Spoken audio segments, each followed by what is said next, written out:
ওদেরকে তো বললেন আমাদের বাসায় ওখানে যাওয়ার জন্য যে একটু চিহ্নিত করবো যে আসলেও কিনা। তখন নাকি ওই গ্রামের লোকজন সামনে ওই 5 জন তর্কতর্কি করে যে না আমরা একেবারে জানি না, আমরা জানি না। তখন গ্রামের লোকজন তোরা যদি না যাস তাহলে তোরা এই কাজ করছো। ওরা গ্রামবাসী সহকারে ওদেরকে নিয়ে এই প্রতিবেশী বাড়ি আসে। আসার পরে তখনও স্বীকার যায় না। তখন আমাদের ইউনিয়ন চেয়ারম্যান আর ওই গ্রামের গণ্যমান্য ব্যক্তি তারা বিভিন্ন প্রেশার ক্রিয়েট করে। তখন বলে এক পাশে এক ছেলে বলে যে তাদেরকে আমি বলো না দেখছি, তোরা বলার বাজারে কি করছিস তাহলে। তখন নাকি ওই ছেলেটা বলে যে বলার বাজারে আমি চার্জার কিনতে গেছিলাম। তখন বলে তোর সাথে আরেকদিন ছিল ওকে না। তখন বলে যে রনি ছিল। পরে রনির নামের ছেলেটা ডাকাইলো গ্রামের মানুষ। আমরা হ্যাঁ আমার সাথে গেছিলাম। কেন গেছিলাম? প্রথম বলে চার্জারের কথা, পরে বলে না তোদের অনেকক্ষণ দেখছি, গ্রামের মানুষ বলছে আনুমানিক ভাবে। তখন বলে আমি স্বর্ণ বেচতে। যখন স্বর্ণ কথা বলছে তখন গ্রামের মানুষ সন্দেশ বাড়ি শুরু হয়েছে যে স্বর্ণ কালী কোথায়। তখন ওই ছেলেটা আইলে গেছে, কথা বলতে পারে না। তখন বলে যে আমাকে বলে যে আপনার বাঁচতে আসতেই আশেপাশে কোথাও রাখছে। তখন খালি বলছে বাঁচতে রাখি তোর জিন্দা রাখছেন, আমি তো বাইরে ফেলাইছি, কয় না আশেপাশে আছে।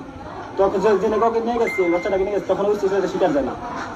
যখন নাকি যে ছেলে শিকার গেছে গ্রামের মানুষ চর্চা করতেছে, তখন বলে যে আছে আপনার বাইন্দা মুখে ভোটটা খেতে হয় রাখছে। তখন গ্রামের মানুষ সহকারে সব প্রায় 3 গ্রামের লোকজন সহকারে সমস্ত করতে পারে খোঁজাখুঁজি। প্রথম যে স্পটটা দেখা ওই স্পটে অনেকগুলো পলিথিন পাওয়া গেছে, বাচ্চা পাওয়া যায় না। তখন মানুষ আরো প্রেশার ক্রিয়েট করে তুই খালাস দেখেন তো কই গেল। তাহলে তো অবশ্যই তার সাথে আর কোনো লোক জড়িত ছিল, তারা সরাই ফেলাইছে। ওই কথা বললো কিন্তু কারো নাম বলতেছে না।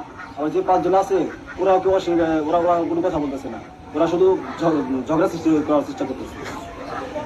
তখন ওখান থেকে আমার গ্রামের লোকজন কোথায় আছে বল হাত হাতে ওই খেতে যাই দিই, ওই খেতে যাই দেখি আমার লাস্টের সামনে ফেলায় রাখছি। গলার ভিতর এই জামা আছিল একটা গায়ে, জামাটা পেঁচে গলা পেঁচে রাখছিল, 2 হাত আমার পা দুটো ভাঙিয়ে ফেলছে আগে। নাকের বিরুদ্ধে বোটটা ঢুকাইছে, চোখের বিরুদ্ধে বোটটা ঢুকাইছে, কানের বিরুদ্ধে বোটটা ঢুকাইছে এবং অমানসিক নির্যাতন করছে মরে যাওয়ার আগে। তারপরে গ্রামের লোকজন যখন নাকি সব সত্য ঘটনা জানতে পারছে তখন 3 গ্রামের লোকজন মিলে তাদের গণপিটা দেয়, 2 জন লোককে মেরে ফেলা।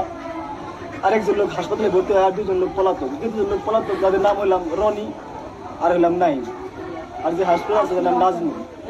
তো আমার একটাই বাংলাদেশ সরকারের কাছে একটাই দাবি যে আমার এই অবশ্যই সন্তানরা যেভাবে নির্যাতন করছে আমি সর্বোচ্চ শাস্তি প্রদান করা হবে।